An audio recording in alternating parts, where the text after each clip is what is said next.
Assalamualaikum warahmatullahi wabarakatuh. Sampurasun. Kumaha damang saderek sadaya?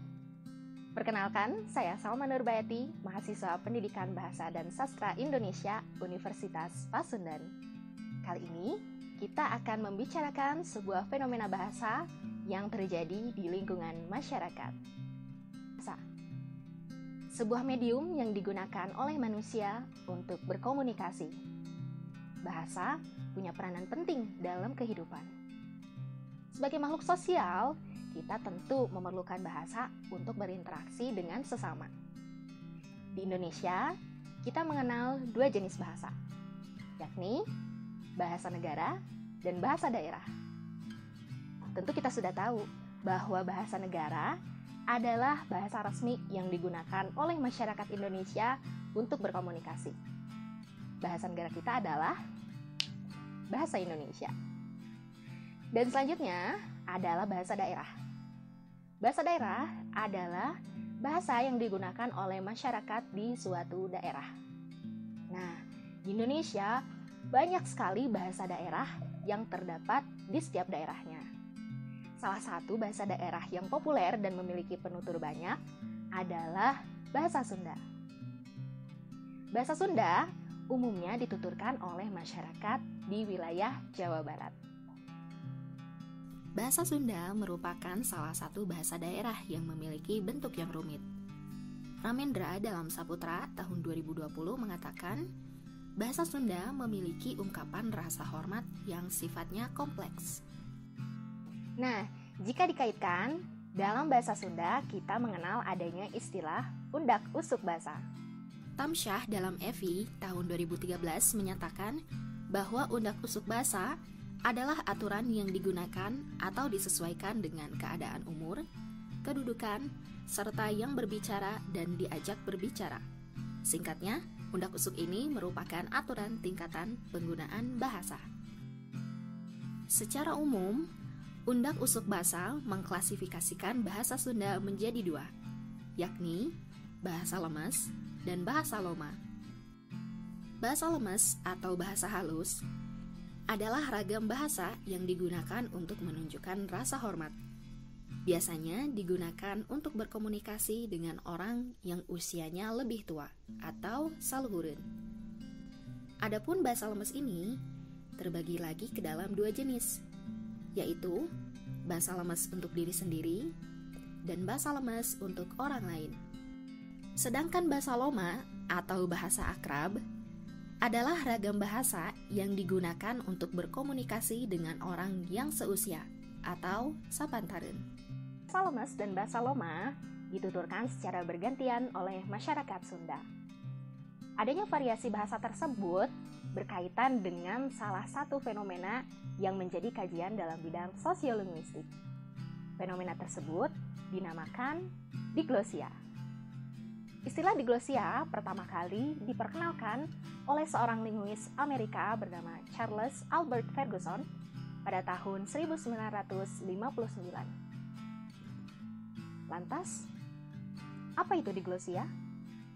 Diglosia adalah situasi kebahasaan yang mencerminkan penggunaan dua variasi bahasa secara berdampingan, yang masing-masing mempunyai peranan dan fungsi dalam masyarakat tempat bahasa tersebut dituturkan. Diglosia ini identik dengan pemakaian variasi tinggi dan variasi rendah. Namun, terkadang variasi tinggi ini digunakan dalam situasi informal dan berkedudukan sebagai bahasa lisan ketika berkomunikasi dengan penutur lain yang menggunakan variasi berbeda. Masih bingung? Mari kita simak tayangan video Sibolang yang menunjukkan adanya gejala diglosia. Wah, mana anu pada dibantos teh? Tuh pada ditulang, pada itu sapali, petik anu hejo nya, lang. Mun wah, ayo baru dah ayo. Nah, pada tayangan tadi, kedua penutur menggunakan variasi tinggi.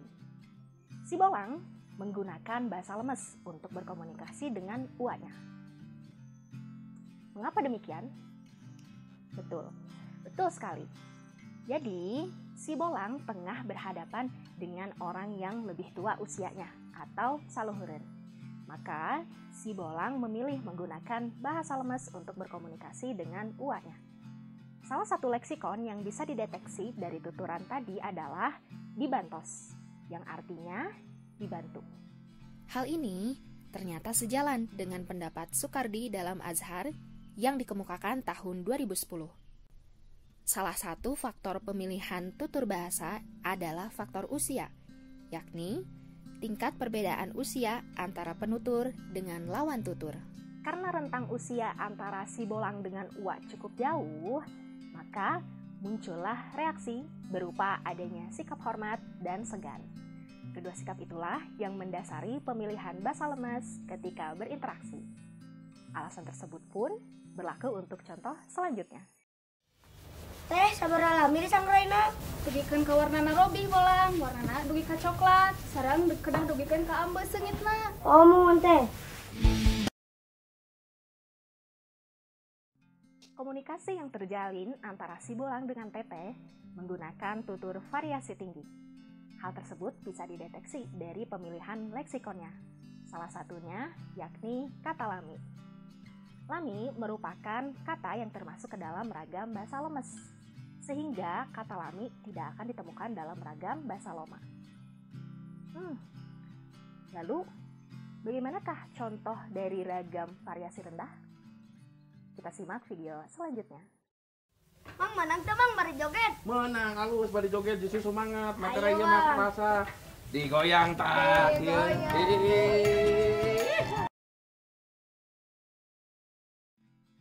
Pada video tersebut, si Anak dan Mamang berkomunikasi menggunakan bahasa Loma. Nah, bahasa Loma termasuk ke dalam variasi rendah. Salah satu kata yang bisa dideteksi dari tuturan tersebut adalah kata menang. Kata menang ini termasuk ke dalam ragam bahasa Loma yang berarti boleh. Lantas, mengapa demikian? Bukankah bahasa Loma itu digunakan untuk berkomunikasi dengan orang yang seusia? Nah, ternyata ada faktor lain yang melatar belakangi pemilihan tingkat tutur bahasa, yakni hubungan personal antar pembicara. Lebih jelasnya, tingkat keakraban hubungan antara penutur dengan lawan tutur. Dalam konteks tersebut, dapat diidentifikasi bahwa ada hubungan kedekatan antara si Anak dengan Mamang. Nah, karena kedekatan itulah, keduanya memilih menggunakan bahasa yang terkesan lebih akrab. Maka, dipilihlah bahasa Loma untuk berkomunikasi. Nah, pada contoh tadi, si Anak yang memulai untuk berkomunikasi dengan mamangnya. Pada tayangan selanjutnya, si Mamanglah yang berperan mengawali komunikasi. Lang, geus we lang, ayo ka dieu barudak ngarumpul urang baralik weh. Ieu da geus pinuh, yuk geus loba, ayo gawat.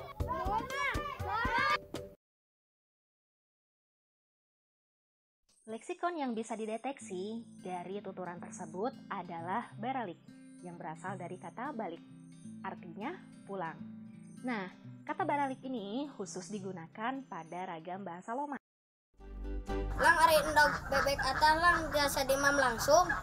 Ya bisa tuh, ieu teh campuran jamu sehat. Yuk geus lah bawa. Ayo barudak. Ayo. Ayo lang. Komunikasi antara si Bolang dengan temannya menggunakan variasi rendah. Mereka menggunakan bahasa Loma karena sudah jelas mereka adalah orang yang seusia atau sepantaran. Selain itu, mereka pun memiliki hubungan yang dekat. Nah, maka mereka lebih memilih menggunakan bahasa Loma daripada bahasa lemes.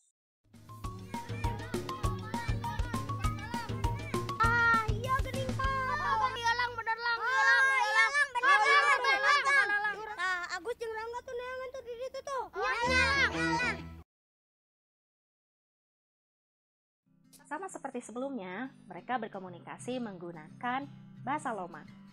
Nah, hal ini didasarkan pada situasi atau setting pembicaraan yang cenderung santai. Salah satu leksikon yang bisa dideteksi dari tuturan tersebut adalah neangan. Nah, Kata neangan ini itu khusus digunakan dalam ragam bahasa Loma. Nah, teman-teman, itulah yang dinamakan diglosia. Fenomena diglosia sangat mungkin terjadi dalam masyarakat bilingual atau multilingual. Nah, dari fenomena ini, kita semua bisa menyadari bahwa ternyata bangsa kita memiliki keragaman budaya yang sangat menarik. Sebagai generasi muda, kita harus tetap menjaga budaya dan bahasa kita agar tetap lestari dan bisa diwariskan ke generasi selanjutnya. Terima kasih sudah menonton video ini. Hatur nuhun kasadayana. Wassalamualaikum warahmatullahi wabarakatuh.